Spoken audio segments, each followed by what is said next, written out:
Bonjour à toutes et à tous, bienvenue dans l'Aude. Vous êtes sur Vélo Rando, Lionel et Laurent pour vous accueillir dans cette nouvelle vidéo qui va se dérouler au nord des Corbières et au sud de la Montagne Noire entre Narbonne et Carcassonne.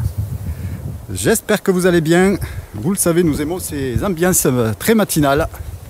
Et aujourd'hui on est servi puisqu'on se trouve dans un endroit magnifique qui domine toute la région de Carcassonne et ses environs. Ça s'appelle la montagne d'Alaric, avec des sentiers dans cette garrigue. La montagne d'Alaric, ben voici déjà son sommet à 600 mètres, mais notre sentier ne va pas nous y amener tout de suite. On va attaquer par de la descente dans les minutes qui vont arriver. Pour mieux remonter tout à l'heure, on va s'approcher de ces barres là, calcaires que vous voyez tout au fond là-bas.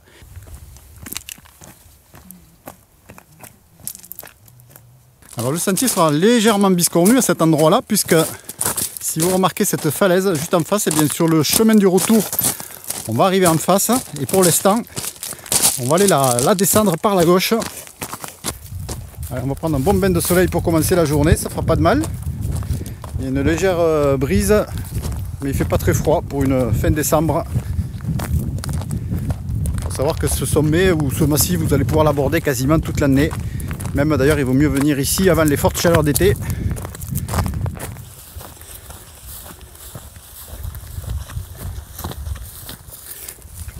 Allez, direction la seule partie un petit peu exposée du parcours. Il n'y en a pas d'autre à part celle-ci, je pense. Alors, il fallait avoir l'œil ce matin bien ouvert parce que même avec le GPS, j'ai failli rater ce bout de sente là. Pas évident. Heureusement, Lionel était là. On a des chasseurs qui commencent à s'approcher de nous. On est là juste au-dessus là, en train de déballer le matos.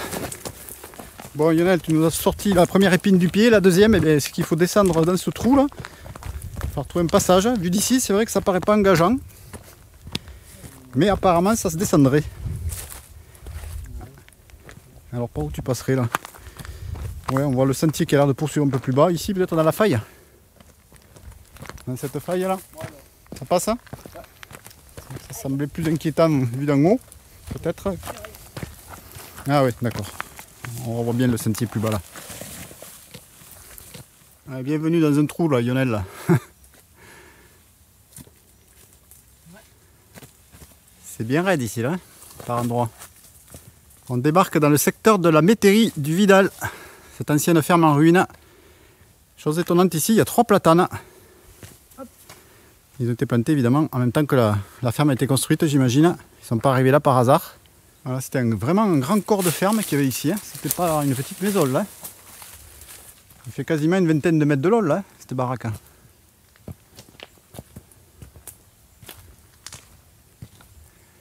Alors il faut dire qu'avant que ça devienne des vignobles par ici, on cultivait, paraît-il, l'épeautre notamment. Et certaines céréales. Allez, on quitte la ferme, direction la remontée maintenant vers les flancs de la montagne d'Alaric. Alors je ne vous en ai pas parlé tout à l'heure, mais Alaric, c'était un roi wisigoth. Une légende court sur le fait que Alaric serait enterré ici avec son trésor.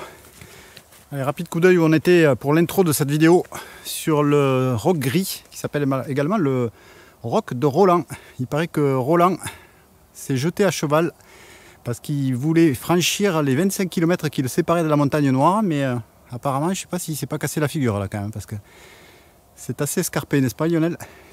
Alors vous l'avez compris, je parlais de Roland de Roncevaux,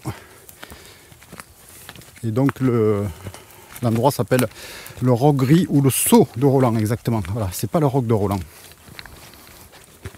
Et donc à partir d'ici, on va évoluer sous les contreforts de la montagne d'Alaric. On va suivre des pistes plus ou moins larges et s'élever progressivement pour aller rejoindre la crête, d'où les vues seront forcément très belles.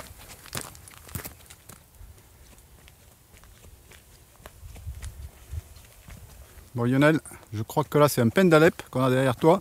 Et une autre essence assez remarquable du secteur, c'est le chêne kermès avec ses feuilles qui piquent là. Un peu, ouais, ça ressemble à un arbuste, une sorte d'arbre arbuste, on ne sait pas trop. Et puis ici bien entendu il y a toujours du cade, du genévrier et puis du buis. Voilà un étang qui doit être sympathique pour les animaux. D'ailleurs on voit des traces là, je ne sais pas si c'est pas des traces de sanglier. On a des chasseurs qui sont pas très loin de nous sur la crête là-bas au fond, du côté du roc gris où on était tout à l'heure. Et donc c'est le secteur de la métairie sans fin, ça s'appelle comme ça. On arrive sur un deuxième étal là.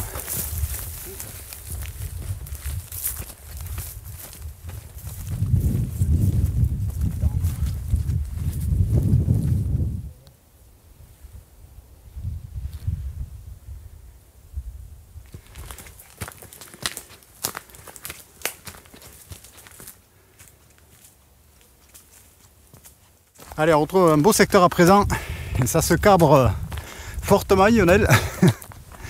On est parti d'une sente assez paisible, un sentier qui part tout droit là, en direction les falaises.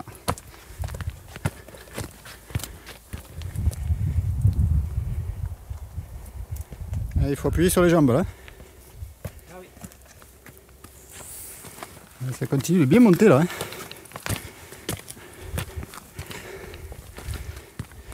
Voilà, la vue est en train de se dégager complètement. On est sorti de cette forêt.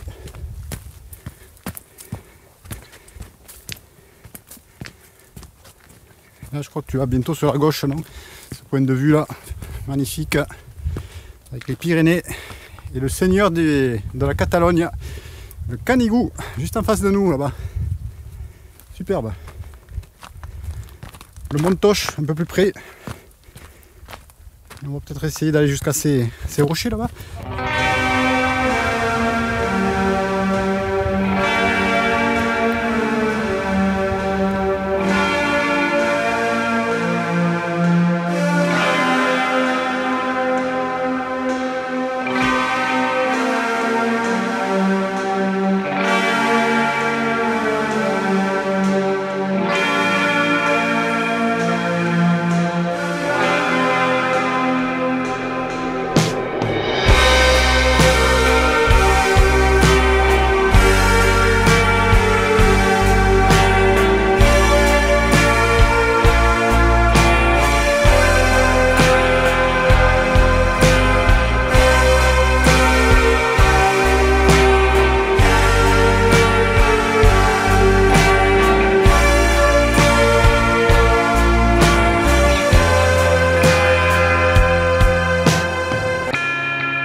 montagne d'Alaric n'attend que nous.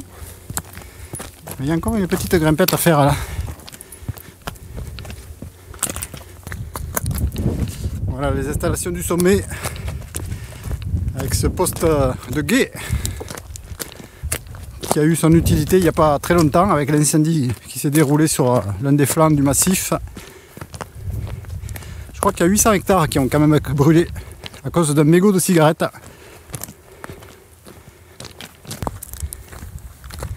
Ici la capitale du sommet, sorte de petit abri construit sans mortier, c'est juste des pierres empilées. Alors j'espère qu'il ne vous servira pas parce que sinon c'est mauvais signe là, s'il faut aller là-dedans.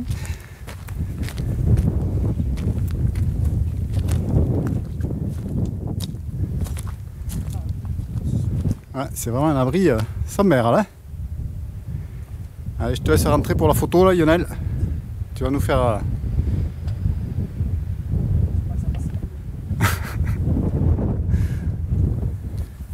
Voilà, on va laisser le sommet avant de le retrouver tout à l'heure. On va poursuivre sur cette crête très large. Direction le roc de l'Aigle. Alors on va perdre de la hauteur. Mais on va découvrir un paysage un peu plus important vers le sud.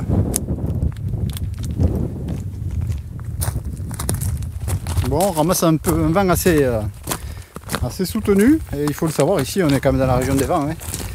Donc évitez de venir quand ça souffle encore plus fort, quand il y a la tramontane et ce genre de vent, parce que là, vous risquez d'être secoué. Aujourd'hui c'est quand même assez tranquille. Hein.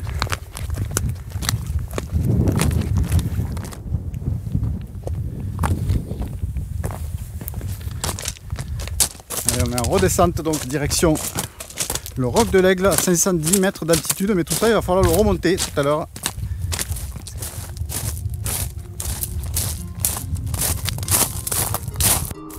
Alors désolé pour la mer aujourd'hui, on ne verra pas grand chose, hein. Elle est sous les nuages. Par contre on a la chance que tout le reste du paysage soit bien dégagé.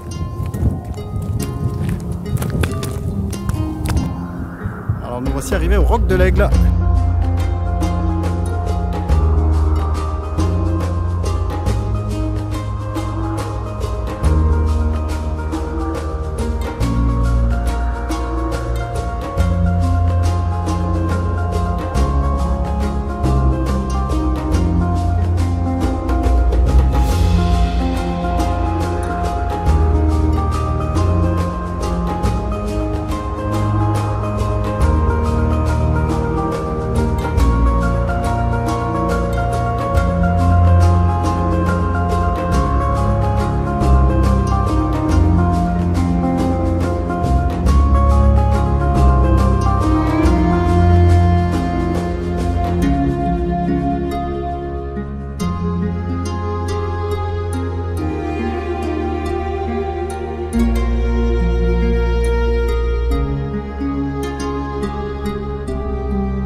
Alors, le prochain lieu remarquable de cette randonnée, lieu historique, eh bien, je vous remercie de regarder nos vidéos et surtout de penser à vous abonner et d'activer la petite cloche de notification d'aller voir bien entendu tous les descriptifs sous la vidéo, de nous laisser bien entendu vos commentaires, la page Instagram de Vélo Rando avec un Z à la fin, faut pas oublier. Et puis il y a notre partenaire bio, Nutri Naturel, comme d'habitude, allez voir nutrinaturel.com, l'épicerie bio en ligne. Perché sur son promontoire, on aperçoit donc le prieuré de Saint-Michel de Naüse. Et ça use les souliers pour y aller là aussi. Construction datée exactement, je viens de vous relire mes notes, de 992. Avec toujours ce chêne kermesse qui pique bien. Content de ne pas avoir les shorts aujourd'hui là.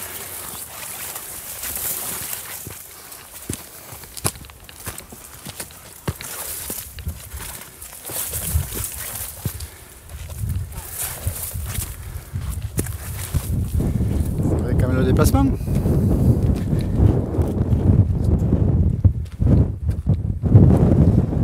C'est de l'art roman.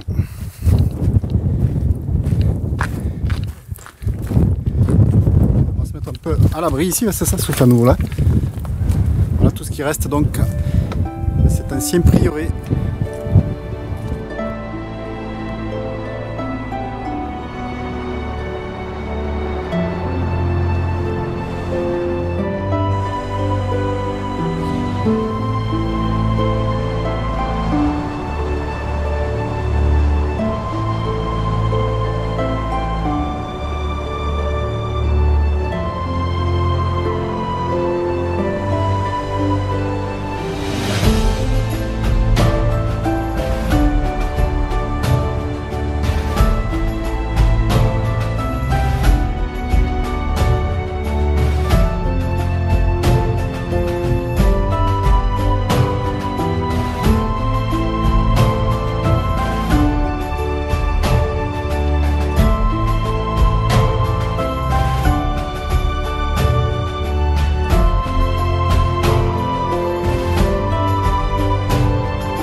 On est de retour sur le sentier pratiqué à l'aller pour aller chercher le prieuré.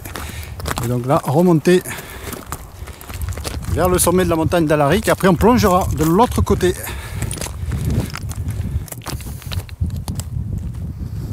Ah ouais, c'est plus tout à fait la même vision qu'on avait tout à l'heure là. Ça se couvre de plus en plus. Il s'agit qu'on puisse terminer la rando avec de la vue quand même. Allez, retour vers notre signal d'Alaric. Deuxième passage là-haut, avec quelques motos là qui viennent d'arriver.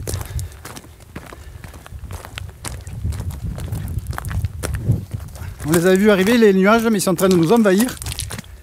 On est carrément dans la purée de pois là. On va dire qu'on était parti avec un beau ciel bleu là, il y a quoi, 3-4 heures. C'est vrai que sur le point météo, j'avais pas vu de dégradation aussi importante là. Peut-être c'est juste un passage nuageux, on va voir ça.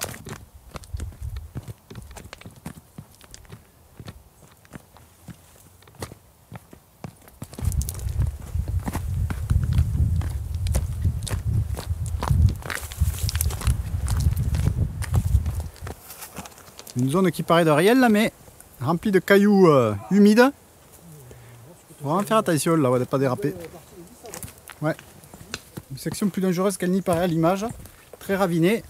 Des cailloux, des racines. Faut être prudent.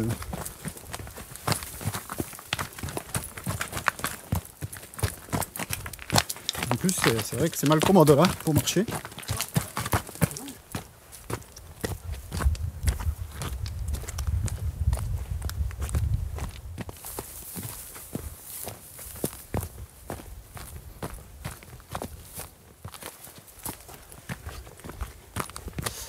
On retrouve le roc gris, c'était le roc du début de cette matinée. Là il est vraiment gris là avec, avec ces nuages. Il porte bien son nom là maintenant.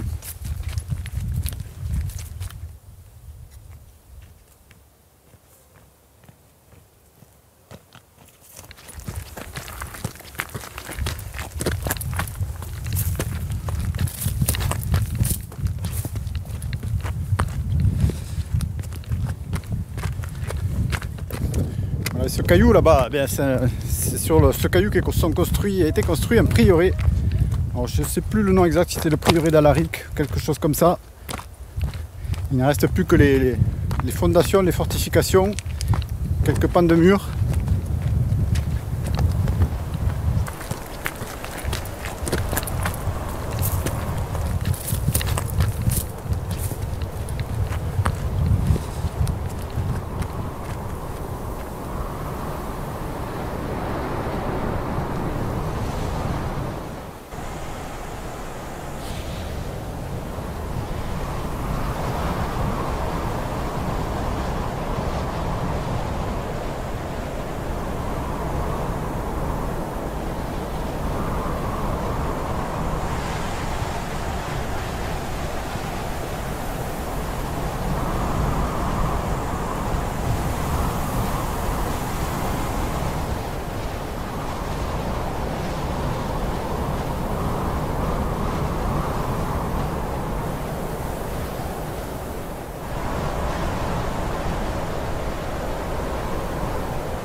Du vent, de l'air très, ouais, très humide et frais.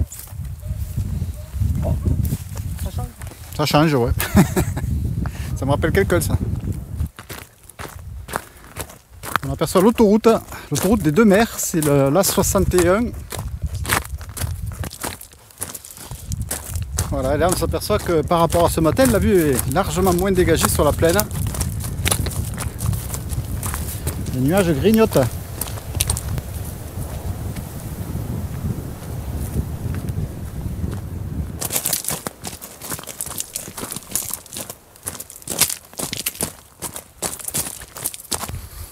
Ouais, une rando que je pensais être un peu moins broussailleuse. Bon, les sentiers sont bien dégagés, pas de problème.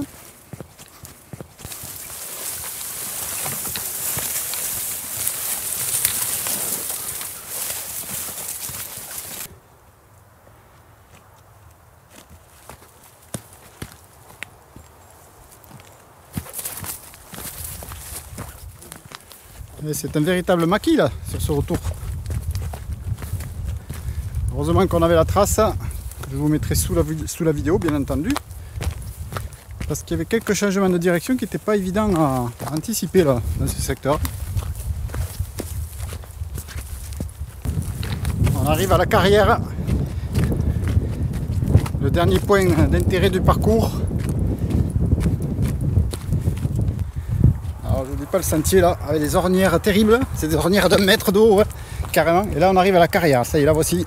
C'est quasiment la fin de la rando.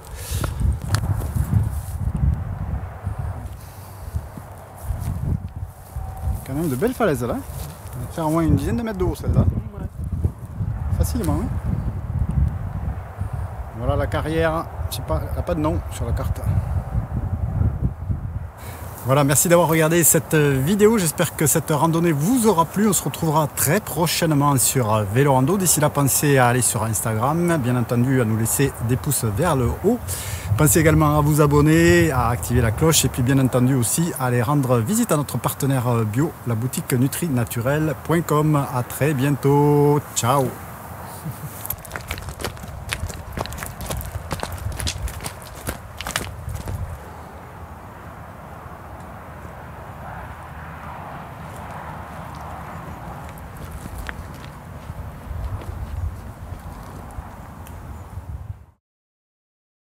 Bon, on ne pouvait pas tout à fait terminer cette vidéo sans vous montrer encore autre chose. On est à la tombe d'Henri Bataille, à côté du village de Mou ou de Moux, vous me corrigerez.